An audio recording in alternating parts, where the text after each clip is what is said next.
Una sa mga nagtatangkarang giraffe na hanggang 18 feet ang taas at pwedeng pakainin ng mga sariwang dahon ng akasya.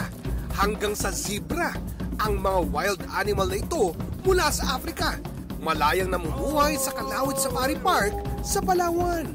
Kabilang sila sa mga hayop mula Africa na dinala sa may 3,700 hectares na isla noong 1977. 2 oras ang biyahe mula sa Coron papunta sa Busuanga at 5 minutong boat ride naman para marating ang Kalawit Safari Park.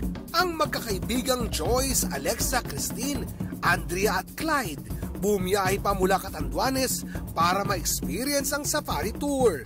Bukod sa African wildlife, tahanan din ang isla ng iba't ibang native species. Halos 1 oras naman mula sa parke, matatagpuan ang Black Island. May kamangha-manghang itim na limestone cliffs at kuweba na may freshwater pool.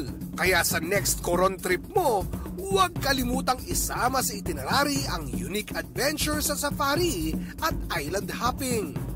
Oscar Oida, nagbabalita para sa GMA Integrated News.